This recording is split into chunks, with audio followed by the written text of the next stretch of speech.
Olá, bem-vindos à aula número 6 do curso Geração de Servos. E nesse módulo nós estamos estudando o caráter de Cristo em nós, ou a formação do caráter de Cristo em nós.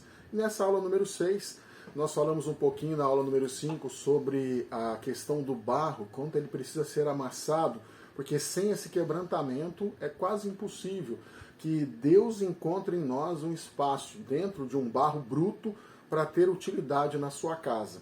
Então, conforme ele está trabalhando em cada um de nós, ele precisa nos levar muitas vezes ao sofrimento. E esse é o título da aula de número 6, o lugar do sofrimento na obra do Senhor. Quando nós falamos sobre sofrimento, muitas pessoas têm uma ideia equivocada sobre isso, como se voluntariamente, se ele for lá buscar o sofrimento, como se isso fosse algo útil ao Senhor. E nem sempre essa é a situação. Porque existe uma diferença entre passar pelo sofrimento que Deus nos convida, quando surgem situações N por aí, né, que realmente podem tirar a gente do eixo, ou algo que eu procuro voluntariamente, achando que isso vai melhorar o meu caráter. Mas vamos para o texto bíblico dessa nossa aula de número 6. Eu queria ler Deuteronômio, capítulo 8, nós vamos ler os versos de 2 até 5. Eu vou ler aqui na nova versão transformadora. Diz assim a Escritura: Lembrem-se de como o Senhor, seu Deus, os guiou pelo deserto estes 40 anos, humilhando-os e pondo à prova seu caráter, para ver se vocês obedeceriam ou não a seus mandamentos. Sim, ele os humilhou, permitindo que tivessem fome. Em seguida, ele os sustentou com maná, um alimento que nem vocês e nem seus antepassados conheciam, a fim de lhes ensinar que as pessoas não vivem só de pão, mas de toda a palavra que vem da boca do Senhor. Ao longo de todos estes 40 anos, suas roupas não se gastaram, os seus pés não incharam nem criaram bolhas. Pensem nisso, assim como o pai disciplina o filho, também o Senhor, seu Deus, disciplina vocês para o seu próprio bem. Interessante se a gente fizesse uma análise bem profunda desse texto. Nós vamos ver aqui diversos ensinamentos justamente sobre caráter. Eu separei apenas alguns deles, né, porque nos interessa um pouco entender essa situação, esse aspecto do sofrimento como uma forja para trabalhar o nosso caráter. Por exemplo, no verso número 2, ele fala assim: Lembrem-se de como o Senhor, seu Deus, os guiou pelo deserto estes 40 anos, humilhando-os e pondo à prova seu caráter. Interessante, né? Deus fala que por 40 anos ele estava colocando o caráter de Israel à prova. Mas espera aí, era uma nação inteira, não era apenas uma pessoa. Ele não levou somente Moisés para o deserto, ele levou uma nação. Como é que ele poderia colocar o caráter de uma nação e contar esse caráter de uma nação inteira como se fosse um caráter só? E é interessante, você já esteve numa situação em que você está ali no meio de um grupo de pessoas e de repente alguém começa a falar mal de alguém que não está presente no grupo? Se você lembra bem da situação, em questão de segundos, muitos, se não todo o grupo vai estar falando mal daquela pessoa. Nosso caráter, ele é extremamente influenciável. Uma pessoa tem poder para fazer com que um mau pensamento, um mau sentimento, uma má atitude se alastrem muitas vezes até mesmo por gerações. Atitudes que nós tomamos em família têm desdobramentos na criação dos filhos, né? Atitudes que você toma no seu local de trabalho, formas como você se expressa lá, podem realmente causar grandes consequências, terríveis consequências no seu local de trabalho. Então, quando Deus olha para a nação de Israel como um todo, ele estava trabalhando de uma forma geral, porque haviam ali murmuradores, haviam pessoas que não aceitavam o Deus de Israel como seu único Deus, haviam pessoas que queriam retornar à escravidão do Egito, haviam pessoas que estavam todo o tempo conspirando maldade contra Moisés e contra Arão, pessoas tentando de todas as formas obter controle sobre outros, enganadores, mentirosos. Havia uma série de caráteres totalmente reprováveis no meio do povo. E quando Deus convida, né, quando Deus impõe à nação de Israel os 40 anos de peregrinação no deserto, ele começa a trabalhar todos os corações ao mesmo tempo. Claro que alguns precisaram de um tratamento muito mais intensivo, outros tiveram talvez um caráter até mais passivo, mas de uma forma igual. Como nação, Deus queria tratar todo o coração. Da mesma forma, entendo que hoje, como nação cristã, nação evangélica, em todo o mundo, não somente da nossa congregação ou das igrejas que estão no Brasil, de toda uma forma geral, Deus usa cada circunstância como um aspecto de um deserto na qual Ele quer trabalhar o coração do seu povo. E nós precisamos estar atentos a isso. Nós vamos ver aqui em outras coisas, né, o final do verso 3 fala aqui qual foi o motivo do porquê Deus levou eles para o deserto, a fim de lhes ensinar que as pessoas não vivem só de pão. Muitas vezes as dificuldades que nós enfrentamos no nosso dia a dia, a falta, a ausência de bens básicos, como às vezes mesmo até comida, é uma forma de Deus nos ensinar que realmente nós precisamos de algo, de coisas muito mais profundas do que simplesmente comida e bebida. Não estou dizendo que comida e bebida não são importantes, mas se essas comidas e bebidas estão dificultando o treinamento de Deus sobre o seu caráter, então provavelmente você também precisa da ausência deles para entender estes propósitos. Porque realmente o que importa para alimentar o nosso coração, o nosso caráter, é a palavra de Deus. É ela que sim pode trazer o verdadeiro alimento para a nossa alma e para o nosso coração. E ele termina nessa porção que nós lemos dizendo: assim como um pai disciplina um filho, Deus disciplina cada um de nós para o nosso próprio bem. São palavras às vezes até fortes, né? Parece alguma coisa como se Deus fosse muito austero, né? Fosse um pai bravo. Na verdade nós somos os filhos rebeldes, que Ele está tratando para transformar cada um de nós num herdeiro de Deus, um representante do Senhor.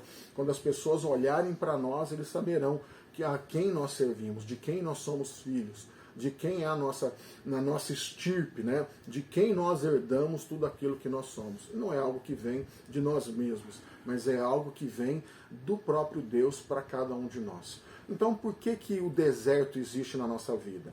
Porque nós precisamos, muitas vezes, sofremos por causa da consequência do nosso pecado. E o deserto ajuda que o nosso coração possa focar naquilo que Deus quer de cada um de nós. Por que mais que a gente sofre? A gente sofre, muitas vezes, por consequência da ignorância. Se nós não obedecemos os princípios, as leis que forem estabelecidas, provavelmente isso vai trazer para nós consequências. Muitas pessoas que não são cristãs, eles entendem que eles não querem o cristianismo porque está cheio de regra de não posso, não devo e não faço. Quando na verdade nós entendemos que essas regras para nós são como um cercado de proteção que nos impede muitas vezes de cair num abismo. É como um aprisco na mais alta montanha em que a cerca está lá como uma proteção para cada um de nós. Naquele lugar, debaixo da vista do nosso maravilhoso pastor, nós encontramos segurança. Então somos nós que cruzamos a cerca, somos nós que atravessamos esse lugar de segurança de Deus, transgredindo os seus mandamentos, e pela nossa ignorância é que isso vai ocasionar em cada um de nós, muitas vezes, uma consequência desse pecado. Eu gosto muito de usar a ilustração, né, sobre a lei da gravidade. Você pode até não acreditar na lei da gravidade. Você pode até dizer que é uma invenção de homens, você pode até dizer que ela não tem sentido nenhum para você, que você não aceita, não crê e não viverá por ela. Mas se você subir no telhado e pular, eu tenho certeza que você está debaixo da ação da mesma lei. Infelizmente, para a ignorância de algumas pessoas, essa ignorância resulta em sofrimento. Resulta em realmente a perda de muito mais, né, do que o nosso orgulho, né? Às vezes, né, o uso dessa nossa liberdade, desse nosso arbítrio, vai ocasionar nós perdemos até mesmo a nossa própria vida. E por que mais nós sofremos? Nós sofremos porque a realidade da vida, ela é assim. Existem enfermidades, existem aflições no casamento, existem problemas financeiros, existe uma sorte de coisas realmente muito ruins que estamos sujeitos. Você desperta pela manhã e você realmente não sabe se você vai chegar em segurança ao seu trabalho ou de volta à sua casa. Isso significa que muitas coisas podem acontecer no meio do caminho e esses sofrimentos não necessariamente querem dizer que Deus não está conosco, não nos ama. A soberania dele, o conhecimento dele é em utilizar esses mesmos sofrimentos para nos tratar. Então, quando nós olhamos para a nação de Israel e essa ideia do deserto, do porquê do deserto, a gente tem que entender, então, o que é o deserto? Hoje nós somos levados por Deus para um deserto? Eu acho que não. Você não vai pegar um avião, não vai descer lá na África, no norte da África, lá e procurar um guia que te leve para o Saara. Realmente a ideia não é essa. E algumas pessoas acham que as dunas no Nordeste se parecem com o deserto. Quando nós falamos de deserto do ponto de vista bíblico, nós estamos falando para um lugar de pressão. E esse lugar de pressão é para definir uma mudança. Que mudança? Uma mudança dentro de cada um de nós. Mudança de caráter, mudança de visão, mudança de aceitação, mudança de paradigmas. Até eu entrar nesse deserto, eu confiava no meu trabalho, nas minhas coisas e naquilo que eu podia plantar. Dentro do deserto, eu preciso confiar que Deus suprirá para mim esse mesmo maná todos os dias, porque se não for assim, provavelmente eu perecerei. Qual de nós tem realmente conhecimento de um deserto? Ou de sobreviver a um deserto? Então, quando nós olhamos essa figura do deserto, né, essa ideia do que Deus está trabalhando no nosso caráter, ele nos remete a essa experiência de Israel, que mesmo peregrinando por areias de dia e de noite, sem ter o que plantar, havia sustento e alimento todos os dias para ele. Deus, no meio do nosso sofrimento, ele provê diariamente as porções que nós precisamos. E isso forja, isso trabalha o nosso caráter. Porque aumenta a dependência, mas também nos ajuda a entender o local correto em que nós estamos. Eu não fui para o deserto porque eu quis, mas é ali que eu vou aprender a ter o lugar, os melhores relacionamentos com Deus de toda a minha vida. Se o deserto é um lugar de pressão, ele é um lugar de solidão. E se você realmente não tiver ali um contato íntimo, verdadeiro com o próprio Deus, você realmente vai sair meio enlouquecido de lá. Porque você pode, passando pelo seu problema, e se o seu problema for um deserto, você pode estar cercado de todas as pessoas do mundo, inclusive da sua família e das pessoas que você ama. Você sente que você não tem como conversar. Porque esse lugar, Deus quer se revelar a cada um de nós. Lembra que nós falamos umas aulas atrás sobre a sarça ardente? Moisés pastoreava algumas ovelhas do seu sogro no deserto. Foi por meio de uma experiência com Deus que ele se aproxima, né, daquela sarça ali, e ele então entende que Deus o chamava para um relacionamento íntimo. E uma obra que vem da consequência desse mesmo relacionamento. Então é no deserto o lugar da experiência com Deus. No mesmo tempo que você esgota a sua alma, seu ego, e muitas vezes o seu corpo físico naquele lugar, Deus é aquele que provê esse maná. Né? Deus leva Elias, né, esgotado da batalha espiritual contra Jezabel e os profetas de Baal ali, no momento da fuga dele, ele é alimentado no deserto por corvos que levavam carne para ele. Isso é algo realmente incrível de se pensar, que quando nós somos conduzidos ao deserto, é lugar onde Deus vai tratar fisicamente a nossa alma, o nosso coração, o nosso eu, né? E muitas vezes isso vai passar por uma privação física, uma privação da carne, para que então a gente possa experimentar algo novo da parte do Senhor. E algo realmente maravilhoso, que a gente não pensa muito isso, né? O deserto é o lugar de uma luz intensa. Nada brilha tanto quanto o sol no deserto. Se você precisa de luz, você precisa ir para o deserto. Qualquer outro lugar, você vai estar sempre na sombra, né? E se Jesus é a luz do mundo, como nós conhecemos e bem sabemos que a Escritura diz que que a Escritura diz que Ele é, então nós precisamos de um lugar que a luz ali, você não tem sombras para se esconder disso, para você ser conhecido por Deus exatamente como você é e ter esse entendimento, esse conhecimento de quem é Deus na sua vida, né? Nós precisamos abraçar voluntariamente a cruz. Nós precisamos voluntariamente abraçar isso, porque a cruz é um sinal de deserto também. É uma simbologia do mesmo deserto. A gente não deveria simplesmente buscar o sofrimento pelo sofrimento. existia uma doutrina medieval chamada ascetismo, né, que ele impunha que cada uma das pessoas ela deveria viver absolutamente em pobreza absoluta, livre de qualquer pensamento ou tentativa de ter algo que te desse prazer. Essa busca, né, isso é uma coisa inútil, estéril. Enquanto você está vivo, você pode desfrutar da vida e da bondade de Deus sobre você. Deus te deu bem, você pode desfrutar. Deus te deu uma família, ame sua família, esteja com ela.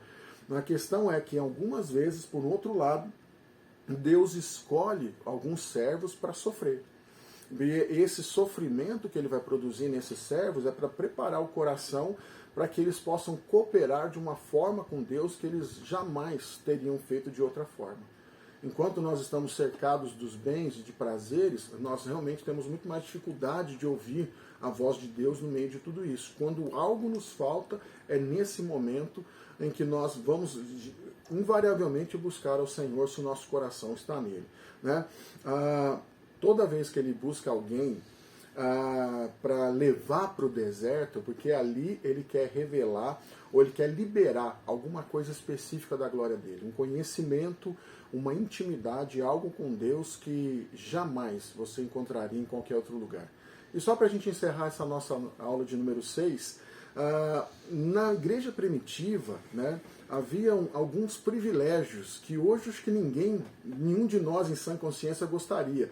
Mas os discípulos se sentiam privilegiados, por exemplo, por ser preso por causa de Jesus.